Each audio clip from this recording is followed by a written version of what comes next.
We're going to segue to a news story, a story from the New York Post. It's titled, Death of Shot Clinton Aide with Epstein Ties Found Tied to Tree Ruled Suicide Despite No Gun at Scene. And I want to say to all of you who are watching this show and are fans, I wanted to open tonight's show with this story, but the big news is obviously Trump coming down. That matters a lot more to people because it's directly impacting the lives of people who are facing this toxic spill. So I can respect that. And as much as the Clinton aide being tied by the neck to a tree and found shot to death with no gun being ruled a suicide, well, this is not immediately going to impact your life, but it is very, very interesting. So let me just stress that again. An individual who worked with the Clintons in the 90s was found tied to a tree, shot in the chest, no gun, and they went, looks like a suicide to me. So I guess he held the gun to his chest, and when he pulled the trigger, the recoil blasted it off into the air where it landed on a small log in the river and then floated downstream and then eventually over a waterfall where it's just gone. Maybe he might have had balloons tied to his gun. That's a good point. Yeah, that could have been it. That's a good one. He had several hundred balloons tied to the gun because obviously the gun would probably weigh several pounds. Did the Warren Commission do this or something? It's like the phantom gun theory. You know what I mean? Like if you're tied to a tree and you've got gunshots, is it more than one gunshot or is it just one? I think or is it two? Well, I think it just said that he was shot in the chest, right? That's what it was, Phil? I don't know. So even if you have a pistol and you're doing that kind of, that's difficult. An extension cord tying his neck to a tree with a gunshot wound to the chest. That's what it says. What I wonder what kind of gunshot. Right. Oh, could you imagine like if this was a suicide and he strapped balloons to his gun for okay, come on. Like, clearly he did not do that. Clearly, this is probably just not a suicide.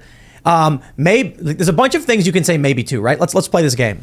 How could someone? So he goes up against a tree and he throws the extension cord around it and then catches it on the other side and then ties it and spins it around so that way he's tied by the neck. Then he takes, we don't know what kind of gun, holds it to his chest, and when he pulls the trigger, at this point, several things may have occurred. The gun recoil launched into the air, where I mentioned it lands on a log and then floats away downstream never to be seen again. Or maybe a bear came and like Cocaine Bear saw the gun and thought to himself, with this, I will rule the forest. Picks the gun up and then walks away. In reality, maybe someone found the gun and was like, hey, that's worth money, and then just took it and ran. But let's just play Occam's razor. In the absence of evidence, the simple solution tends to be the correct one. Someone shot him.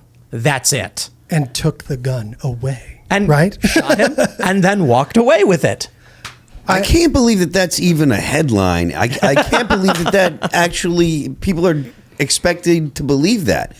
I mean, I suppose after the Epstein stuff, they figure just whatever. I would like to hear the numbers of the number of people that commit suicide by shooting themselves in the chest. You know what I'm saying? Because I don't think that from what I've read about this situation, about people who do that, they want it over quickly, right? If you shoot yourself in the chest, unless you get yourself right in the heart, it's still a slow process, right? And so I think that should be a question that they ask as well. It's like, and not to mention just the sheer mechanics. If it was a rifle that it was done with, it was. Well, the cops said they found 12 gauge buckshot in his car and a gun case with no gun. So that, did he have a shotgun? That is incredibly difficult to do. A shotgun is a long rifle weapon. 18-inch barrel if that's it's not a SPS. That's why the typical story is you use your foot. Yeah. They aim with their feet or whatever. I don't want to give away too much. Please, right. Nobody hurt yourself at home or anything like that. But I'm sorry. The recoil launched it into the air where it attached to a bird, like a bird catches it and flies away with it. He tied balloons to it. I mean, that's the only logical explanation if these cops are to be right. Or how about this? This guy is involved in something and somebody killed him. I mean, for all we know, look, let's be real. For all we know, he was banging some dude's wife, right? Could be that simple. We don't need to go back 30 years and be like he worked with the Clintons. He did. And maybe he banged some dude's wife and someone got revenge on him. Maybe it was a sheriff's wife. But the sad part about this is that this is going to put an end to any real questioning about this. You may have people like us talking about it, but as in terms of official investigation, this is done because nobody else has jurisdiction. Anything about the Clintons is done before it gets started. It's true. What's the Epstein ties Did you guys read He into signed Epstein into the White House apparently like a dozen times, something like that. See, I don't think that someone who's going to commit suicide would tie their neck around a tree first. That Yeah. is very weird. Or tie balloons to the gun. I mean, unless he was just like, I hate this world and I'm going to confuse the hell out of everybody. I looked up okay. New York Post, Clinton aide suicide, and it gave me other people's names as well. Mark Rich? Vince Foster. Yeah. No, was it Vince Mark Foster? Middleton? Mark Middleton, that's who it was, not Mark Rich, but yeah. Vince Foster. Yeah, Vince I mean, Foster. twice in the back of the head or something like that. It was. There was Wow. who was the journalist who was investigating the CIA or whatever, like the crack stuff, and then he got shot twice in the head and they ruled it a suicide. You want to look that one up? Yeah. What was that guy's name? Like, there's just so many of these stories. And then I was mentioning, I've been watching Yellowstone. And so this isn't really a spoiler because this is like first season, first episode stuff. But they kill a lot of people in that show. And they just kick them off a mountain. And it's like, ain't nobody going to find these people. You know what This I is mean? Gary Montana, man. Webb. Is that the Gary guy? Webb, Two yeah, gunshots to the head, ruled a suicide by the Sacramento County Coroner's Office.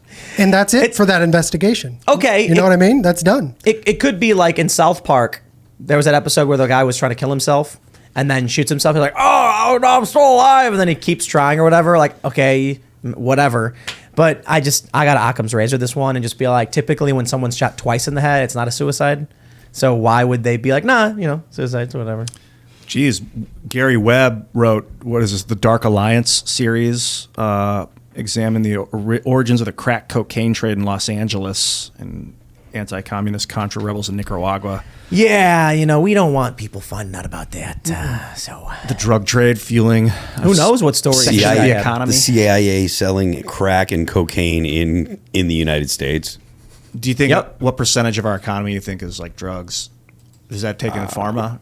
Would that take in I don't know. pharma? I mean, I think big pharma accounts for like probably 10%, some ridiculous number. I think the healthcare industry itself is 20%, It's isn't huge. it? Huge. But that's not just growing. drugs. Yeah, those are licit drugs, not illicit. No, drugs. it's not all drugs. Right. The 20% of the economy is medical, meaning like when you go to a doctor to get your legs set, or get ibuprofen for your bad headaches or something. And all Does the- that all include the- mental health? Yes. Yeah, and all the prices for that are all inflated because the government being involved in it and stuff. And there's no market, in the U.S. But Yeah. Well, You think like this drug trade from Central America is like a portion of the economy that is like black budget economy we just don't know about? So Of they don't want course. to get exposed. of course, I think it is. I mean, there's always dark money, and it comes from all sources. But when you get into situations like this, just like Tim was saying, it could not be Clinton related. It's Look. This guy worked at the Clintons 30 some odd years ago. Right. They're bringing up he was a Clinton aide because of the conspiracy theory. And that's what I've said about the conspiracy theory. And the Clintons are high-profile people who've worked in multiple agencies and in government. Of course, they're going to have connections to a lot of people. Now, the question is, take someone of comparable public stature and then calculate how many deaths and suicides exist around them in their periphery, and then do that several times. Is it different? I think what happens is, yeah, the Clintons are shady people, but it's just like, I've seen stories where it's like a security guard who worked for a financial firm the Clinton once used was found dead. And I'm like, okay, well, hold on there, buddy. We're getting a bit 6 degrees of Kevin Bacon on this one. Did they work with them or with their organizations? If there's a lot of that, that's weird. But they're just bringing up a guy who died recently and being like, he worked for the Clintons 30 years ago. And it's like, you're telling me that he still works for the Clintons or something? Well, and this is just compounded by the whole Epstein connection. I mean, they're still trying Right. to claim that he, killed himself. Right. I mean, and all the tapes just weren't working. All the videos weren't working. This should say former Clinton aide. Minsk says, Tim, don't forget to give the disclaimer. Talk to a doctor and find out if associating with the Clintons is right for you. I think the doctor would say, no. No, don't do that. Didn't he die in Arkansas too? Is that what it was? That's what I think was really. Yeah, he Perryville, Arkansas, May 2nd, 2022. Almost 1 year after his death, a police report obtained by the outlet revealed that the Little Rock businessman was discovered with a gunshot wound to the chest and extension cord tying his neck to a tree. The extension cord was tied to a tree limb above him. So did he like throw it over and then like slip knot it, pull it, tie it around his neck, and then lean back and then shoot himself? Could this be autoerotic asphyxiation gone wrong? I shot mean, himself.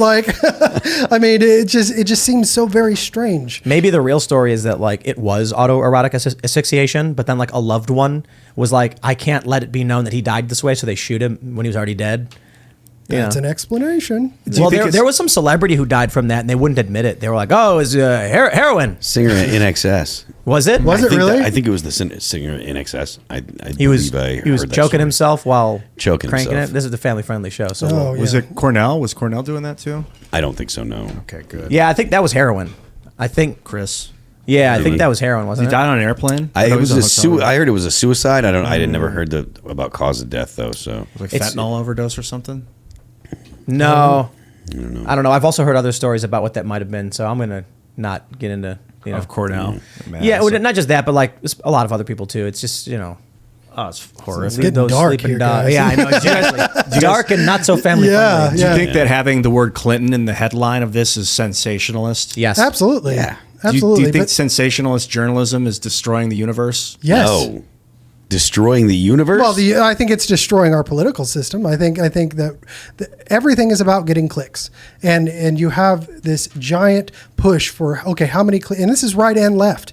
That's what gets so frustrating. I live in a red state, okay, and politicians or just journalists will automatically put out the most sensational headline that they can, and the body of the story has nothing to do with what the headline has to do. And this is in red states, and it gets very frustrating for people who, like myself, are just trying to find the truth about what's actually happening in your community, because all this stuff becomes smoke and mirrors.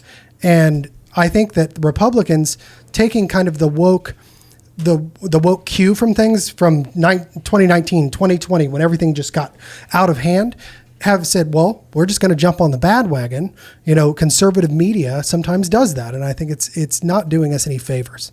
It's not doing us any favors to actually find out the truth of what's going on. Yeah, it's kind of like if a weapon was given to your opponent, the opposing army, but what the weapon does is hurt everyone a little bit. Right. And they use it, and you're like, well, that thing is destroying us. We need it too. So then you start using it, and everyone's getting hurt. I mean, it's everyone. You're people too. Right. That's what it feels like. It's self-harm over time, because then people stop trusting you. And the more the politicians dig into that, you get in the local communities, and in places like Oklahoma, you just lose trust for the people that you've elected, and these people. Right? These are your local elected officials, but they're participating as much as anybody on the national level, sometimes more. The disassociation and not trusting and not knowing your local politicians, I think, is something that people in cities are familiar with and used to, whereas people in small towns, it's easier to access your local politicians if there's only 5,000, 10,000 people in your town, as opposed to if you're, in New York City or in Cleveland or whatever. Like people we were talking about East Palestine, there's only 5,000 of them. They can access the politicians and let them know that they're upset really easily. They can, but that's a double-edged sword, because sometimes you get local politicians who are friends with everybody. Sure. And they will just say what everything kind of on the blanket of that trust, on the foundation of that trust. And oftentimes you'll see, if you really investigate it, that what they're saying is not necessarily, and I'm not talking about anybody specifically, I'm just saying I've seen this over and over again, where they use this hometown spirit. Okay, if you're running in this district, you got 10,000 people in your district, you know all their names, you know all the families, and you go out and you say, well, this is what this bill does, and you actually read the bill, and it does the complete opposite. That gets weaponized too. And so I would just encourage anybody, from my experience, read your bills, your local bills, because they're the ones that the local laws that are passed on your behalf from your local politicians, because those are the ones that directly affect you. Yeah. Make sure they're doing what it is they say they're doing. I've been thinking about sensationalizing the titles of our show, like this show, because what if the name of the show is just number 713? And would we get as many views? Well, then you'd be Lex Friedman. We might not. We might get more. Yeah, exactly. Because Lex's show is off the chains popular. Rogan, he doesn't put he just puts the name of the person in the video and a number. Huge views. Like, because you know the person, you trust them, and you it's more about the people than about what. Right. But you come to Timcast to find out, because I think this show has done a great job. I started watching around 2020, and you're a left-leaning person. I was more right-leaning, right? And I appreciated the fact that I could see what you were talking about, and then I could see your mind change, on different things. That it opened up. You were opening up people's eyes while you were opening up people's eyes about things, and I think that that's the benefit of having that kind of if you want to call it sensationalism, on a show like this. It's because you hit people from all sides here. You know what I mean? This is a topical cultural commentary and political commentary and news commentary. Right. If we were just a show about talking to each other and having a hangout, the titles would be very different. So that's why Lex Fridman's show is literally him talking to a guy. Joe Rogan is him talking to a person, or I shouldn't say guy, but people. So it's just the name of the person, and that's what you go for. So the new show that we're doing, Fridays, Culture War with Tim Pool, youtube.com/Timcast, is probably just going to be titled Culture War #1, Ollie London, Culture War #2, guest to come. Because those are just conversations and hangouts. I guess, do you stress about being too sensationalist when you make internet video titles? A little bit. We've talked about it before. I mean, I've got my limit. Clearly, the most successful channels on YouTube have no qualms whatsoever about saying the craziest garbled nonsense. You know what? One thing Mr. Beast does really well is his titles will be outlandishly awesome, but then in the first 10 seconds, he'll back up the title. He'll let you know this. You are about to see what the title says. It's this. Get ready. So like your expectations are met right away. Apparently, that's a huge part of. As with many things, there are people who naturally are sensational and they have no idea what they're doing and why it works, but they get a lot of traffic. Then there are people who consciously try to figure out how to create better titles and headlines to attract more people, and they get called scummy for being manipulative. It's like, well, should we just leave it to those who are accidentally manipulating people, or should people make headlines that are attractive? I have a limit, clearly, but strangely, we've had instances where it's like the news story is, Donald Trump delivers Big Macs. Like, I'll make the title just that, and someone will be like, clickbait, and I'll be like, clickbait. Literally what he did. That's what he Clickbait did. refers to omitting information from a title in order to get people to click it so that they can figure out what's going on. Rage bait is a reference to intentionally overhyping something to shock people, make them angry, so they click it and then watch. And then, of course, clickbait could also refer to if Joe Biden trips going up the stairs, titling the video, Joe Biden has horrific fall, nearly dies, and then it's a video of him stumbling and going. Like that's most of the internet, though. Thanks for watching this clip from the Timcast IRL podcast. Hang out with us live Monday through Friday at 8 p.m. and become a member over at timcast.com for uncensored, members-only shows exclusive. Thanks for hanging out, and we'll see you all next time.